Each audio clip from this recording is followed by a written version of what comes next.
We have our next speaker, Dr. Kelly Schlorett, who will be speaking on suicidality in youth athletics. Dr. Schlorett is a board-certified clinical child and adolescent psychologist who has been licensed in the state of Washington for nearly 25 years. She completed her graduate training at the University of Utah with a pre-doctoral internship at the University of Colorado Health Sciences Center and a postdoc fellowship at the University of Washington.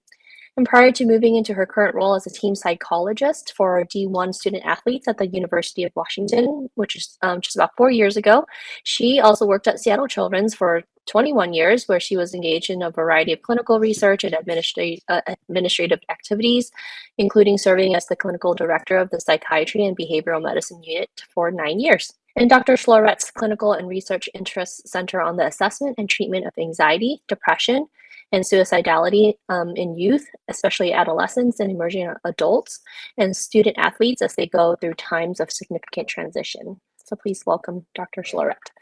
Welcome, and thanks for having me today. So the first thing I want to say is just no disclosures to report. I want to start by sharing a story, and it's the story of an NCAA Division I student athlete named Maddy Halloran. And it was outlined in this book called What Made Maddy Run. And it was written by ESPN journalist Kate Fagan back in 2017, I think it was. And if you haven't read the book, I'm just going to briefly summarize it. Maddy, she was an excellent student and an excellent athlete in high school, and she was incredibly driven. Part of her athletic prowess, she was an amazing soccer player and actually got recruited heavily well before her senior year, and she committed to play soccer at Lehigh University. But then her senior year rolled around, and she had a super amazing track season. And University of Pennsylvania took an interest in her and actually made an offer to her to join the track and field team there. Like I think most of us would be, she was really intrigued by the opportunity to get an Ivy League education. And because of that, decommitted from Lehigh and signed an agreement to go to UPenn and started there in the fall of 2013. And during her first semester there, she struggled. Like many young people who make that transition from high school to college, she got fairly depressed, and it just worsened as the semester went on. Running ceased to be enjoyable to her. She found herself struggling to meet the demands of both school and sport.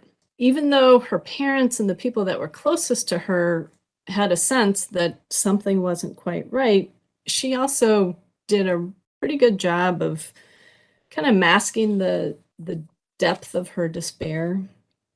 And particularly over social media, the story was that her posts made it seem like she just was having a completely wonderful time at college. And as the end of that first semester in college approached, she thought about quitting. She actually tried to quit and then felt so guilty about the possibility of letting her coach down and letting her parents down that she continued. And so she went home, finished up the semester, went home over holiday break, wasn't herself, but she kind of assured everybody that she was fine. And she returned to UPenn for her second semester of her freshman year. And on January 17th, 2014, she died by suicide. And she made her way to the roof of a 9-story parking garage in downtown Philadelphia and jumped to her death. And when her story came out, suicide in athletes, I think it just felt like it was fairly uncommon. It seemed rare. And since that time, however, it seems like we're just hearing more and more about the deaths of student athletes with much greater frequency, and really exemplified last spring, so the spring of 2022, when over just a 2-month period, there were 5 collegiate athletes who died by suicide.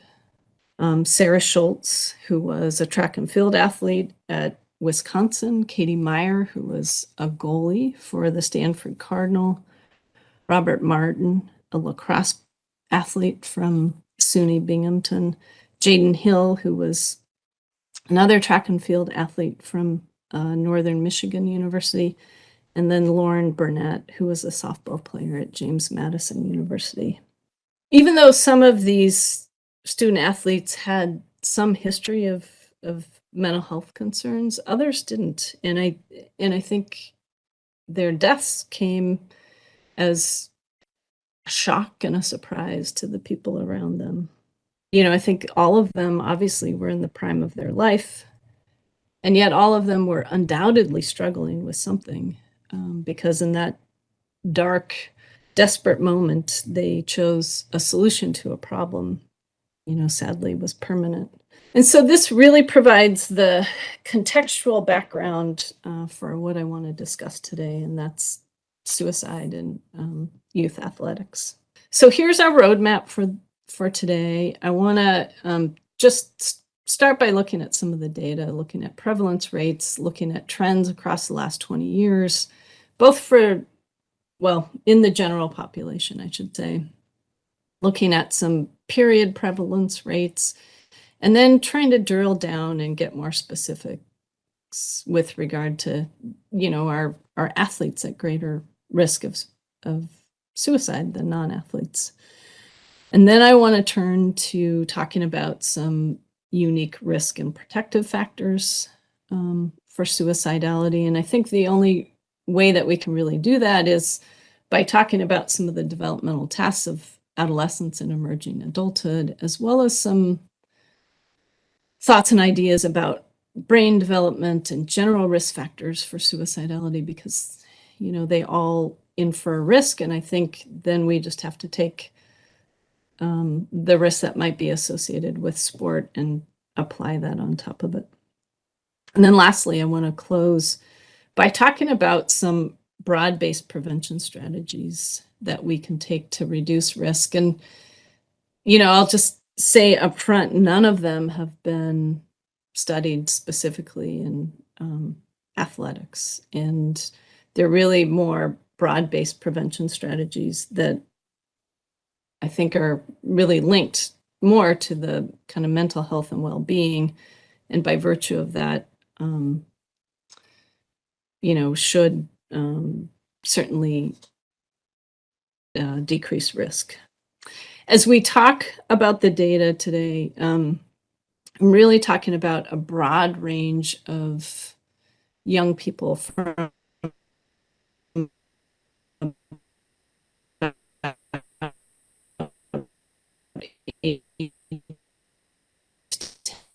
and to talking about. The first thing I want to look at is just suicide death rates per 100,000 youth by sex between the years of 2001 and 2020. This is data from the CDC. It's publicly available. You can go on their website and pull it off. And basically, you know, what you see here is that the suicide rate for youth between the ages of 10 and 24 has been on the rise in the last 20 years. You know, obviously the pattern is much more pronounced for males than females, but, you know, when you look at the data, you can see that for females, it's essentially doubled in the last 20 years and gone up for males as well. We can get more granular with this data, and we can break it out by age group. So if you can see my cursor here, this bottom orange line is the rates for females between the ages of 10 and 14. Oops, I lost my, there it is.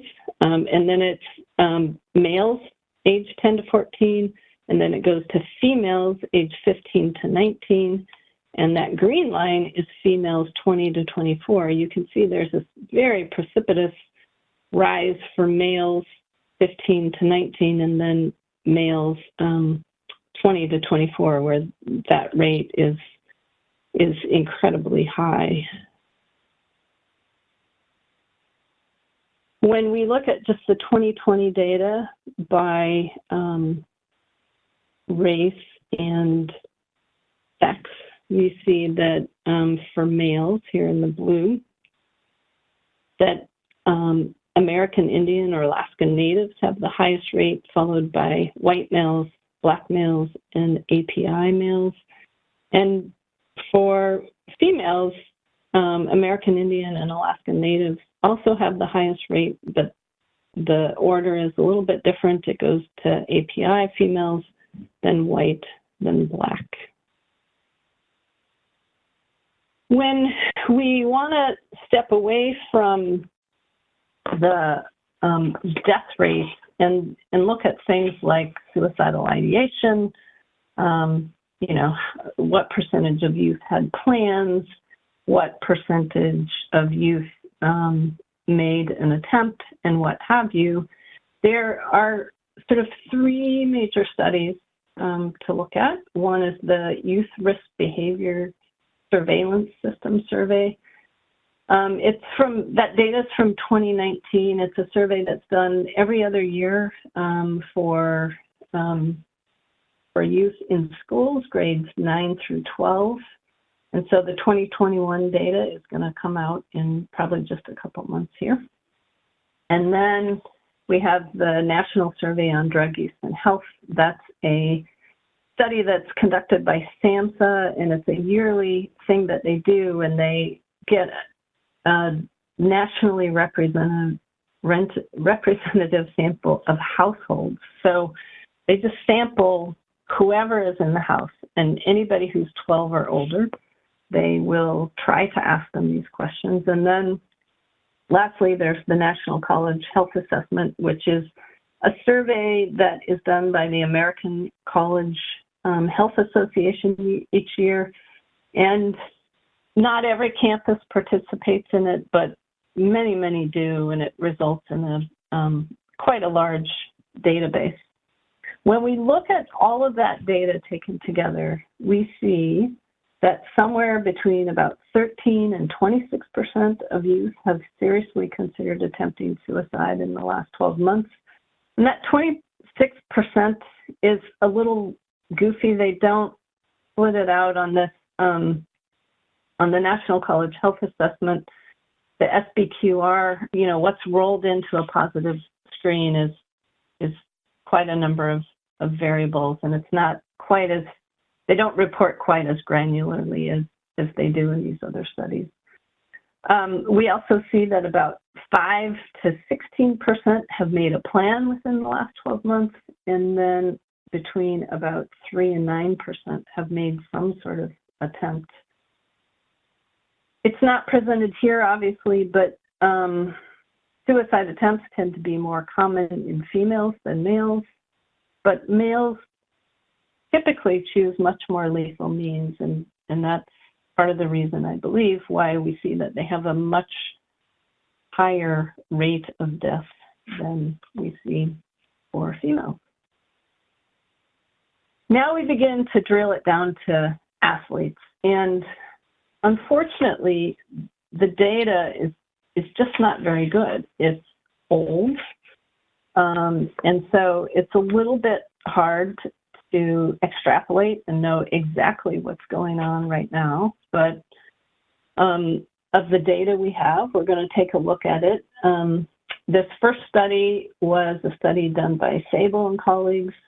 They took data from the Youth Behavior Risk Surveillance System Survey, so one of those that we just talked about, and the data was from 1997, so you can see how old it is at this point. And what they did, they tried to compare non-athletes with all athletes, and then athletes that they operationally defined as being highly involved in sport. And what that meant to them is that those were kids who participated on 3 or more teams. Not a perfect definition from the standpoint that, they could have been three teams across different sports. They could have been three teams with the same sport because they were looking at, did they play for their school? Did they play on some kind of rec league? Did they play on some kind of select team, and what have you? But the pattern of the data that is up here is pretty clear, that compared to non-athletes, for both males and females, athletes, whether they were highly involved in sport or not, were less likely to make or to have suicidal ideation, to make a suicidal plan or make a suicide attempt than non-athletes. You can see by the stars here that sometimes there were significant differences. Where it really shows up is for youth that made a plan, where athletes were significantly less likely to have made a plan in the last 12 months than non-athletes, and also significantly less likely to have made an attempt for both males and females. You can see here 9% for females who are highly involved versus 13% of non-athletes, and 3% for males and that were highly involved, and 6% for non-athletes. What's really sort of fascinating about this data is they also looked at the athletes, of those who made a suicide attempt, what was the percentage of them that were actually injured? And this is where the data kind of flips, that athletes were more likely to have been injured. It was only significant for males than for females, but they were more likely to be injured in a suicide attempt than non-athletes.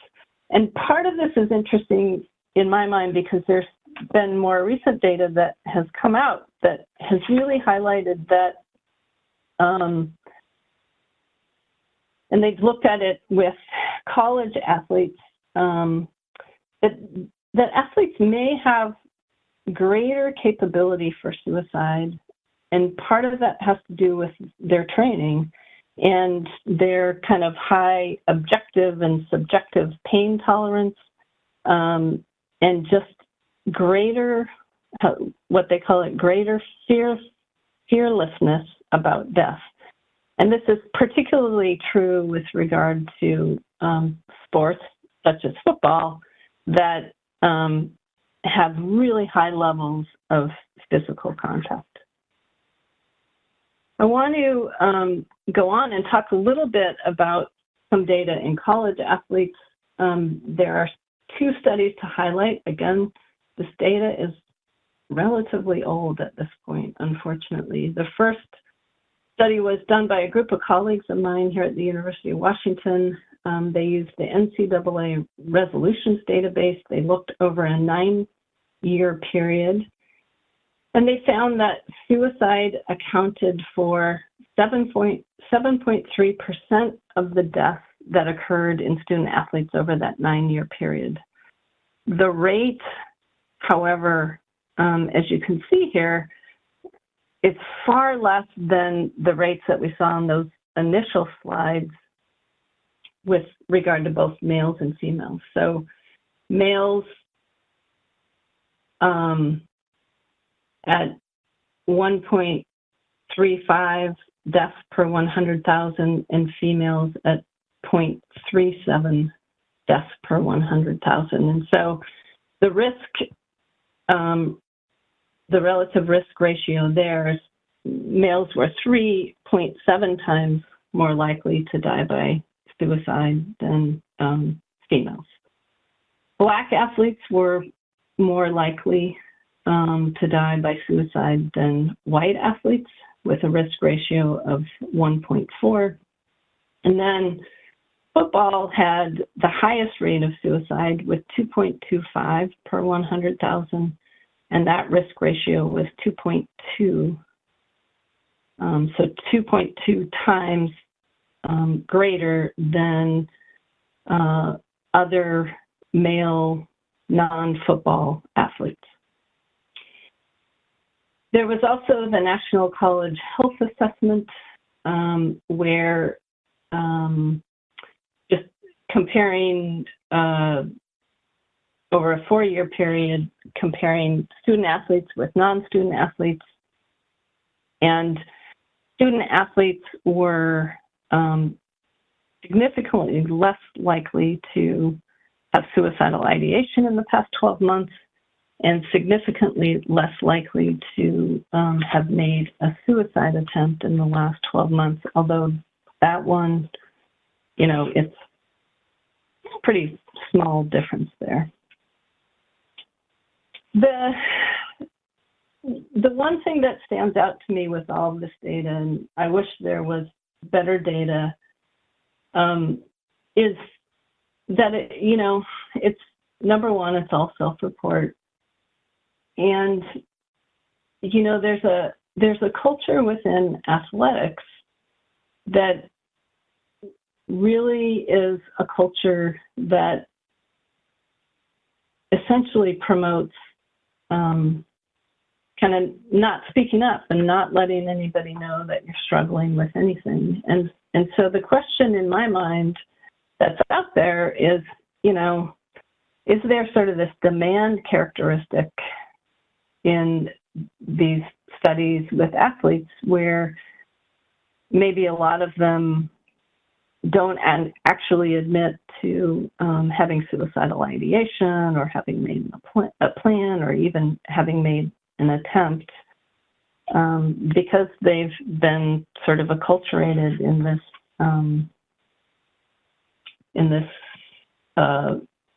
sport culture, which basically says don't let people know when you're struggling. That's a dangerous thing to do. So maybe future studies will elucidate that clear, hopefully. So that's sort of the trends about rates of suicidality in youth athletics. Again, the data is fairly limited, and I'm gonna move on to talking about some risk and protective factors for suicidality in youth athletics. And before we really dive into that discussion, I want to do a little bit of review about developmental tasks of adolescence and emerging adulthood, because I think these are all things that, even though they're normative and even though these are things that every kid, athlete or not, has to do, they can infer risk. And so when you couple that with things that are unique to athletics, I think it just potentially increases that risk. So just some things to always keep in mind, how are adolescents or emerging adults adjusting to a new physical sense of self?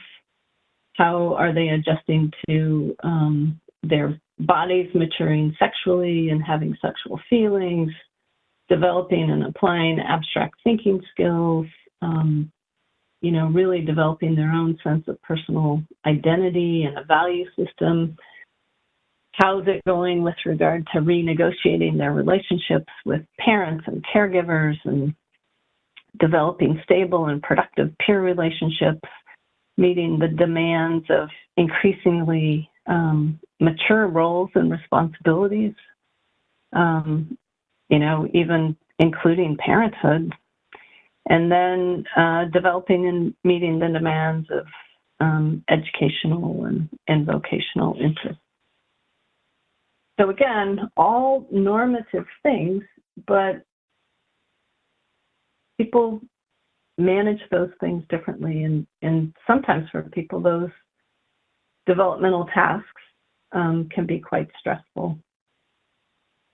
I think we also have to think about how they are managing these and trying to do so with brains that sometimes don't have the maturity or the capability of managing what's being asked of them at that moment in time. And I think neuroscience research has really elucidated this over the last 20 to 25 years. It used to be that we thought that people's brains were fully mature by the time they went through puberty, and data since that time is, in the last 25 years has really shown that that's not at all actually the case, and that brains are really developing well into the mid to late 20s. It's a period of time of very active brain development, and perhaps the biggest thing here that I think infers risk, again for everybody, is that there's really a mismatch in the development of the cortical regions of the brain and the subcortical regions of the brain. So, thinking about the cortical regions, those sort of outermost areas of the brain, they're much slower to develop. But the challenging part of that is that they're also crucial to executive functioning. Things like self-regulation and impulse control and organization and planning and reward delay. And those are kind of things that mature, obviously, over the course of adolescence into adulthood and really reach their full capability probably at, sorry, I'm apparently getting a spam call, reach their full capability in mid-late adulthood. So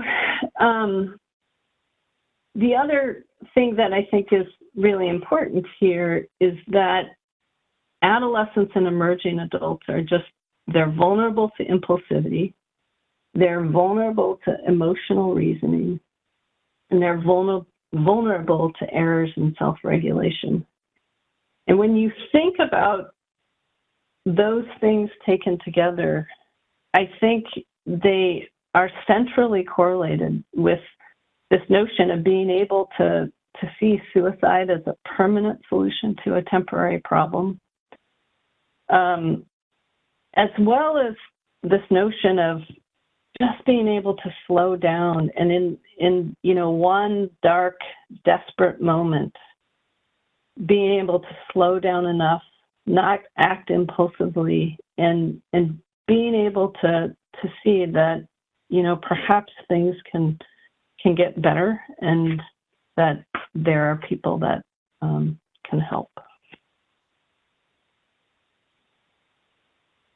In addition, I think we also just have to be mindful of the general risk factors of suicidality. I'm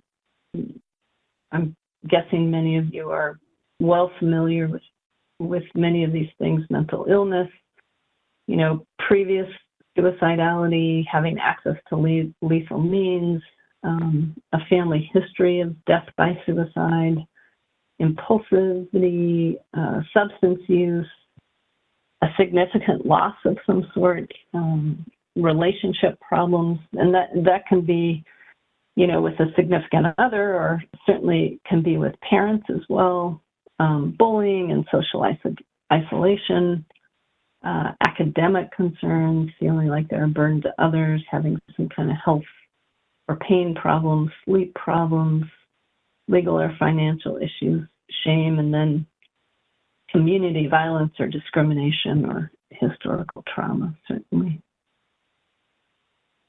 But when we think about the risk factors that are unique to suicide, there's a number that I want to talk about here. And some of these have been studied with regard to athletics, and then others are just kind of based more on my anecdotal or clinical experience.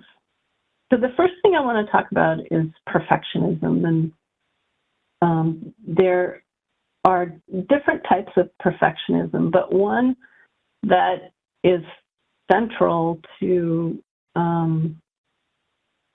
suicide is this notion of socially prescribed perfectionism. And that's where an individual holds a belief or has a belief that others hold them to excessively high and unrealistic standards, and that they will only be accepted by others if they achieve those standards. And one interesting thing is that this type of perfectionism has increased generationally over the last 30 years, and it tends to be more common in athletes and connected to a host of mental health concerns like anxiety and depression, and, you know, by virtue of that, I think also suicide. Another area is that we have to think about is injury, and lots of different types of injury to think about. Concussion, certainly one of the most concerning injuries, and there's data to suggest that there's an increased risk of suicide for young athletes who have sustained sport-related concussions. I think, you know, as we're seeing with long-standing data with adults and athletes who have participated in sport for a long time, just the whole notion of CTE, you know, a very high correlation with mental health concerns and suicide. Other injuries, though, certainly are injuries that have a long rehab process. You know, a person blows out their knee. That's probably at least a 9-month injury.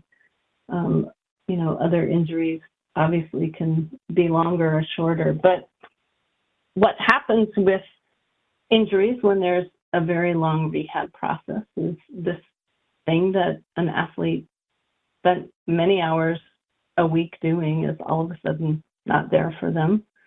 They continue to spend long hours in rehab, but those hours are pretty isolated, and rehab just sucks. Nobody enjoys it, and it's hard and it's painful, and they're isolated from their team and what have you. And I think just increases worries and concerns about depression, and as well as suicidality. And then, of course, some type of career-ending injury where an athlete often really has to sort of redefine who they are, and again, may be isolated from teammates or social circles, because, you know, when athletes are spending most of their free time engaged in athletic endeavors, that's where their social circle is. And then if they have a career-ending injury and that's over, you know, they're really in a spot of having to develop all sorts of new types of relationships. Other things that have been looked at have been parental over-involvement or parental and familial pressure. Those are things that have been shown to impact both perception of sport and also motivation for sport. And, you know, I think parental and familial influence can be both positive and negative.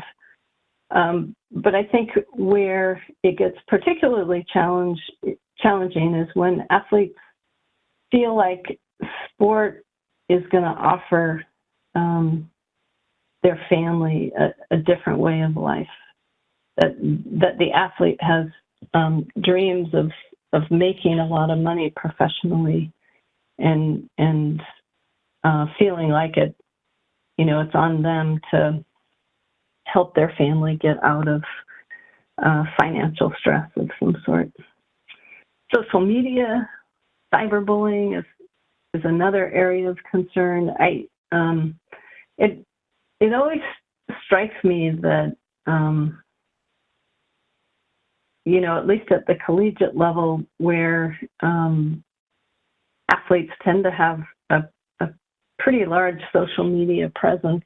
But actually, in addition to the social media, just regular media, and it always strikes me how tragic it is that people on the other side, you and I, forget that these are just their kids, and they're out there doing their best they can, and they can take enormous hits in the media and on social media and be subject to just ruthless and relentless criticism, and I think super hard for a lot of them to manage.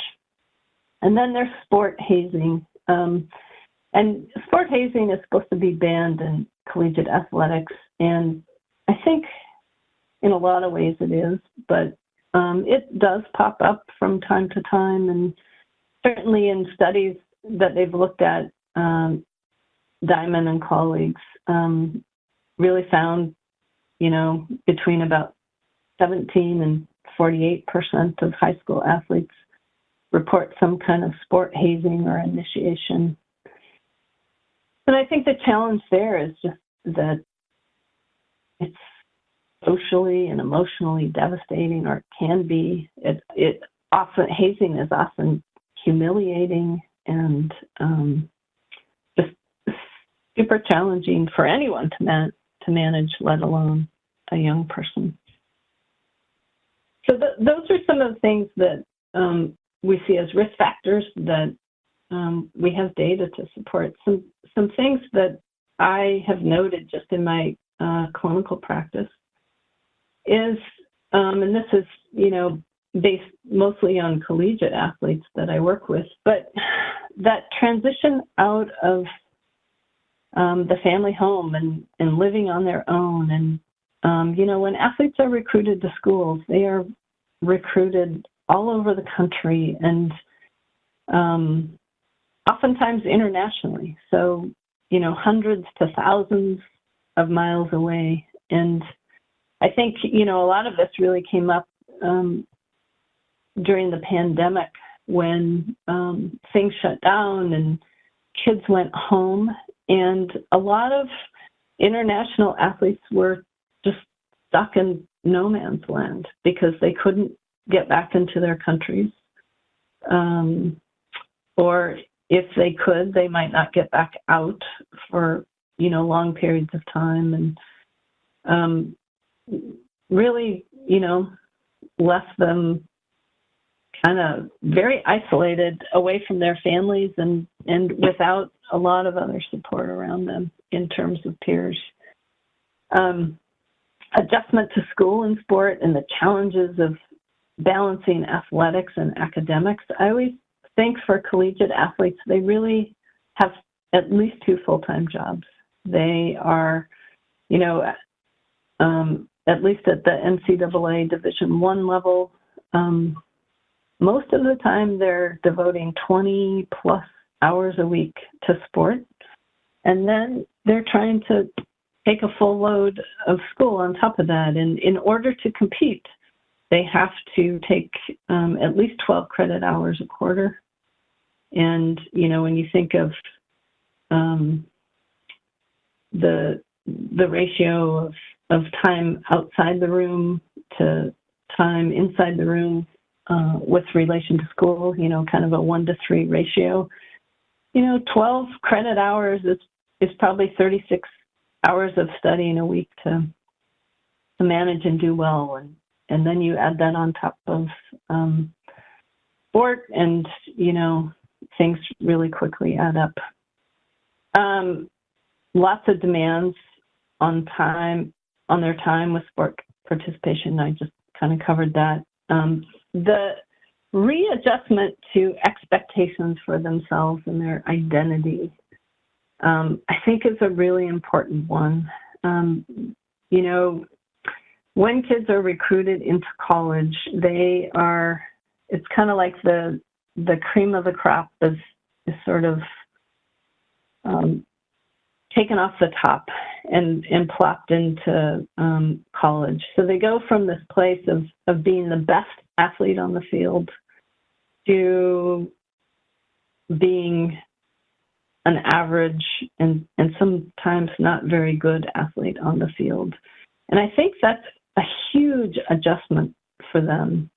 And a lot of times they're, they think they're going to come into college and set the world on fire. And it's, a handful of them do that. But for most of them, they don't. They spend time on the bench.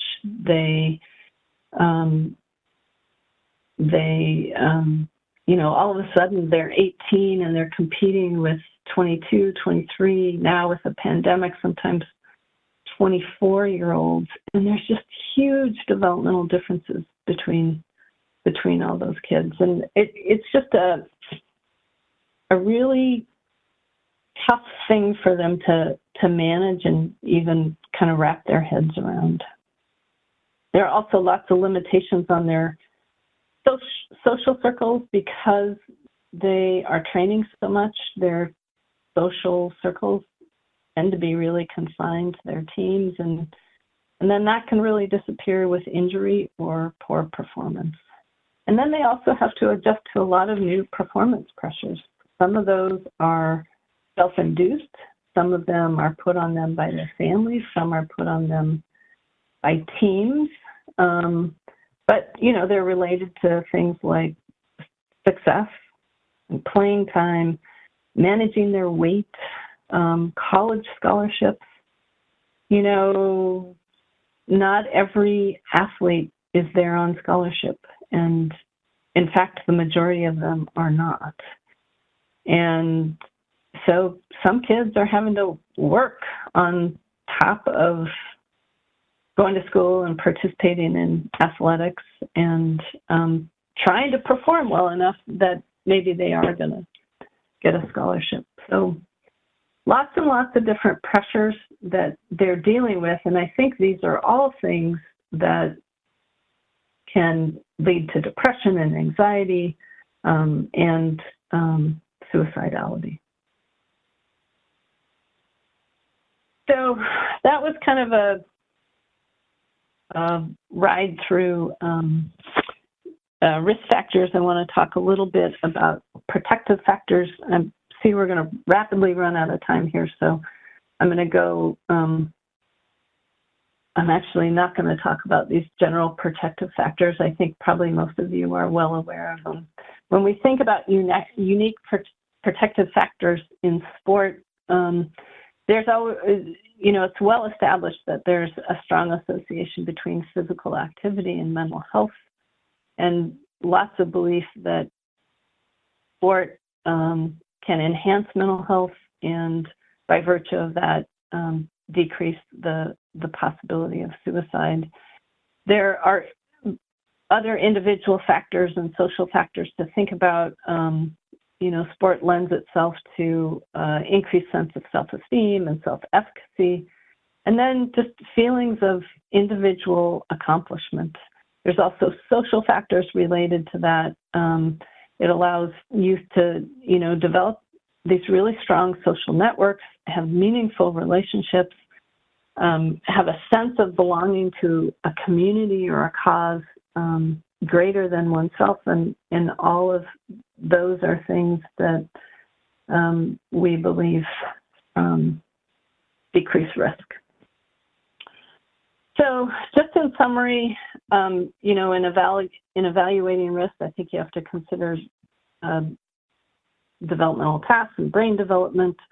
What are the risk factors and the protective factors? And the bottom line is that there's no simple equation to evaluate risk.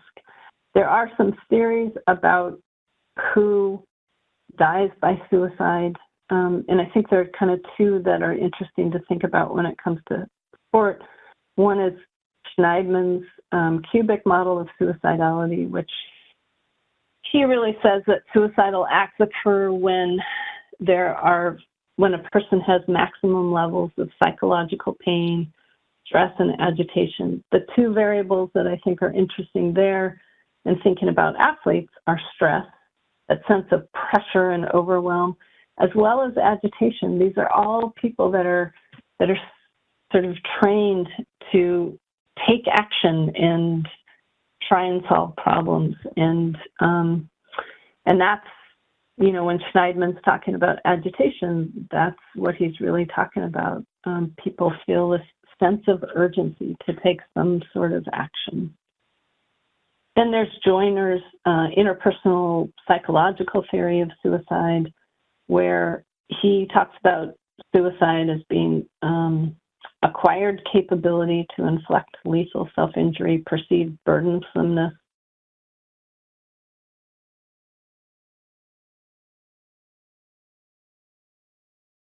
and thwarted belongingness. And the piece that I think is interesting with thwarted is, we talked about it a little bit earlier, but just this notion of acquired capability to inflict lethal self-injury. And again, athletes are trained to grind and, play at all costs and get out there. And there is evidence to suggest that they have higher pain tolerance, and they are less fearful about throwing their body around. And this certainly, according to Joiner's model, puts them at different risks. Okay, I want to jump to broad-based prevention strategies. And the one that I think is absolutely most important is this notion of creating a culture of psychological safety. Again, none of these have been studied specifically in relation to sport. They're all strategies that are really about sort of creating support for, general well-being in people. But the notion of psychological safety, the notion that it's okay to not be okay, the notion that if you speak up and say you're struggling, that you don't have to worry that there's going to be some type of reprisal for doing so. Athletes don't want to speak up because they think that maybe it will change their playing time, that they'll be ostracized in some way. And so just, again, creating a culture where we want people to do that as opposed to just expect them to kind of have a gladiator mentality and participate regardless of what they're going through. Part of that, I think, is incumbent upon coaches and parents to recognize that emotion and stress are an inherent part of sport, and that we have to teach adolescents and emerging adults about how to manage their emotions and use coping skills to manage stress and upset. And I think that starts with the adults in their world, and we have to model that for them, and we have to teach it to them, and it has to be something that is talked about just as any other skill would be talked about in sport. It also means that we have to have respectful and open discussions related to mental health and well-being, and not succumb to the myths about mental health and illness. A lot of people are worried about talking about suicide because they think they're going to plant the idea in someone's mind, and there's no bit of research evidence that would say that that's true, that it's actually a relief to people when you talk to them about it, because they know that someone cares and they believe that someone understands, and you're just not going to plant that idea in their mind. I covered this a little bit earlier, but the second broad-based prevention strategy, I think, is really preparing athletes at lower levels of play for the realities of higher levels of play. And really part of, this, I think, starts in high school, and setting appropriate expectations for kids as they move on to higher levels of competition in college. At every level of play, competition just gets greater and greater. D1 is more challenging or has higher level of competition than D2, which has higher level of competition than D3. And there's always going to be someone who's bigger or faster or stronger or whatever. And, you know, part of, I think, the narrative that adults need to share with kids is that as you move to, or as you transition to higher levels of play, playing time naturally goes down. And as you get in and you learn systems and you develop new skills, playing time begins to increase again. Again, there are just major developmental differences in school levels between a freshman and a senior or super senior. And the more adults can sort of begin to prepare kids for this in high school, I think the smoother that transition is going to be. I can't tell you how many times I have this conversation with kids, particularly in the fall. Okay, another one is helping kids realize that sometimes less is more, and that play and performance can actually improve when we have balance in our lives and we have time away. Kids get burnt out, overtraining, which a lot of kids engage in. There are a lot of risks to it, and you know, one of them is certainly that your performance declines rather than improves.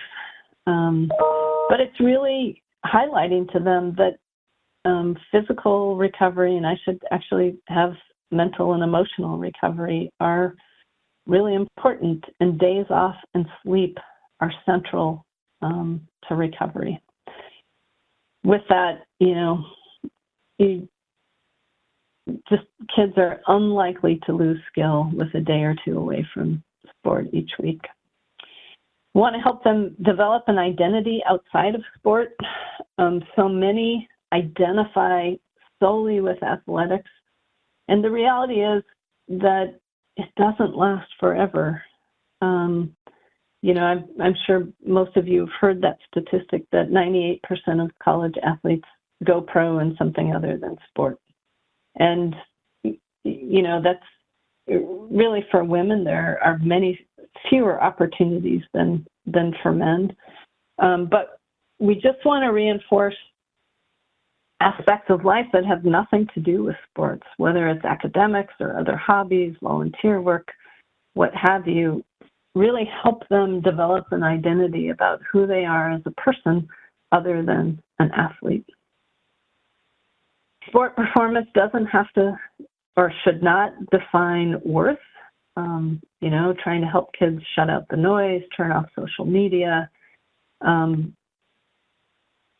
You know, just because they have a bad day on the court or the field or what have you, doesn't mean they're a bad person. It's just the way it goes sometimes. And then sports should be fun. If it's not fun anymore, it's okay to step away. This is a conversation that I have with kids all the time. There are kids who really want to step away, and they get caught up in this notion of quitting. And I really try and remind them that quitting is what you do in impulsive kind of way. And, you know, you're at practice and you say, that's it, I'm done, never coming back. That's quitting. Stepping away is, you know, taking time to reflect on it and think about what's going to be best for you and your life and your development and your mental health and your happiness. And if it's not fun, then why do it? And lastly, I just want to encourage people to stay in their own lane. And this really is for parents, you know, resisting the temptation to live out their dreams through their child, leaving coaching to coaches and officiating to officials, and really encouraging kids to fight their own battles, to not go to bat for their kids over playing time, but really coaching their kids how to have those conversations with coaches and sharing whatever they're upset about. So those are the broad-based strategies. I'm we're right at the time. Can I go through the conclusions, or do I need to stop? I want to have time for a couple of questions Okay. for your talk. I think we can just leave this on for folks to read, but I can read the question that came in. A question about sports therapists in the real world, from high school to collegiate to professional teams, and if there are any examples of organizations that are doing it well, or the organizations who can model their athlete mental health therapy program after. Yeah. I think there are colleges in the NCAA that are starting to do it well. I think in professional sports, they're starting to do it well. It's more and more frequently you see professional sports teams hiring psychologists to work with athletes. And this is, in the professional ranks, this is really new in the last 5 to 10 years. In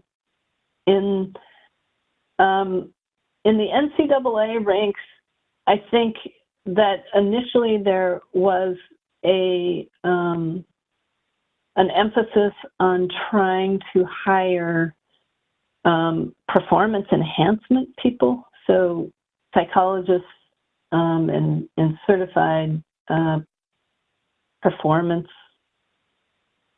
people to work with athletes. But people have kind of realized that even though that's an important part of athletics and improving, it also doesn't pay attention to the reality, which is it's hard and it's stressful, and people have mental health concerns. And so I think it's been kind of the new wave in the NCAA to not just have performance people there to help athletes, but really to have people whose sole roles and duties are to provide mental health services. And that's what I do. I am not a performance psychologist. I'm a clinical psychologist. My role is provide mental health care for student athletes. And naturally, there's some overlap with performance stuff, but it's not the large focus of what I do. I don't know if I answered that question. Is there any particular group that's doing it really well? I don't know. I think we do it pretty well at the University of Washington. Oh, I was going to ask, is that standard for most colleges with these athletic programs to have someone like you on their staff? No. So I just have been, the last 2 days, have participated in a different conference related to mental health care of student athletes. And one of the statistics that was presented, that only 65 of 200, and I can't remember exactly how much it was, like 220 something, NCAA Division I programs have at least one psychologist who's embedded within the program. And so we are definitely in the top quartile of Division I programs in the country. And we have me and 0.2 of another person right now, but we just hired another full-time person. They won't start until June. We hired them because we have the need. So it's not usual, no. Well, hopefully there will be more in the future. Absolutely. Thank you so much. You're welcome. Thank you so much for your talk. A lot of awareness, a lot of things that we can do to support our students and our children. I will just say, because we didn't have much time for questions, I apologize about that. You can see on the screen right there, my email is there. And certainly if you have a question or want to talk or whatever, I'm happy to do so. So feel free to use that information. Thank you guys so much. Thank you so much.